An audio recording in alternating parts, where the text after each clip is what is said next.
दिल्ली में बीजेपी प्रदेश अध्यक्ष वीरेंद्र सचदेवा ने कहा है कि एग्जिट पोल के आए नतीजों के बाद बीजेपी काफी उत्साहित है। 2024 का चुनाव प्रधानमंत्री नरेंद्र मोदी की सरकार की 10 वर्षीय उपलब्धियों का चुनाव था।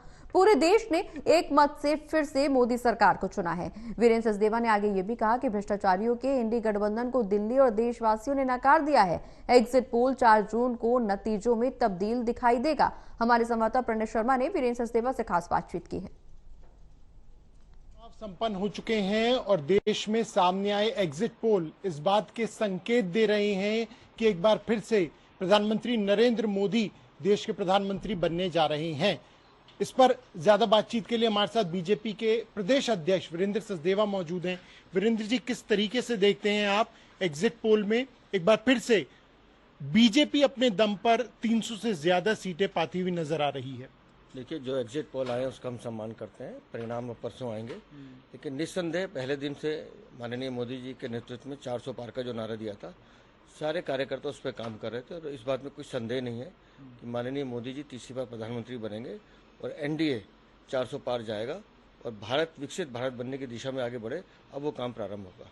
सबसे अहम बात यह है कि वो राज्य जहां पर बीजेपी काफी पीछे थी, लेकिन इस बार वहां भी बढ़त मिलती हुई दिखाई दे रही है। उड़ीसा जहां पर आप खुद मौजूद थे, कर्नाटका, तमिलनाडु, ऐसे जो कुछ राज्य हैं वहां पर बीजेपी अच्छी अपनी पैठ जमाती हुई नजर आ रही है।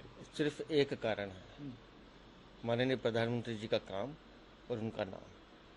माननीय प्रधानमंत्री जी विश्व के सर्वाधिक लोकप्रिय नेता है और हिंदुस्तान की जनता ने अपना भरपूर आशीर्वाद दिया है और सारे बैरिकेड इस बार तोड़ दिए गए हैं। दक्षिण से लेकर उत्तर, पश्चिम, पूर्व कुछ नहीं छूटा है। सब जगह माननीय मोदी जी को भरपूर आशीर्वाद देश की जनता ने दिया है। इसलिए हम पहले दिन से निश्चिंत थे कि हम 400 पार करेंगे। क्योंकि दिल्ली के आप प्रदेश अध्यक्ष भी हैं, दिल्ली की अगर हम बात करें तो 7 सीट बीजेपी जीतती हुई दिखाई दे रही है। यानी एक बार फिर से क्लीन स्वीप जो है वो होता हुआ नजर आ रहा है। हालांकि विपक्ष इसे बिल्कुल भी मानने को तैयार नहीं है। उनका कहना है कि एग्जिट पोल पूरी तरीके से जब नतीजे आएंगे तो बदलते हुए नजर आएंगे। आज नहीं मान रहे हैं, 2 दिन बाद मानेंगे। सच्चाई तो स्वीकार करनी पड़ेगी। हकीकत यह है कि दिल्ली की जनता ने भरपूर आशीर्वाद माननीय मोदी जी को दिया है और हमारे कार्यकर्ताओं ने दमखम से इस 85 दिन का लंबा ये कैंपेन हमने बड़ी शिद्दत के साथ किया है और बड़ी शिद्दत के साथ चुनाव भी लड़ा है। और निस्संदेह, मैंने पहले भी कहा, फिर कह रहा हूँ कि माननीय मोदी जी ने देश को 10 साल में बदला है।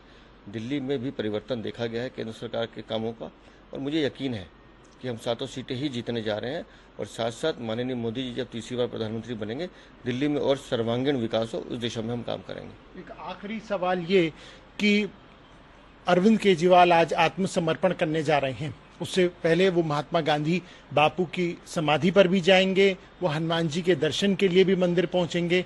इसे आप किस तरीके से देखते हैं?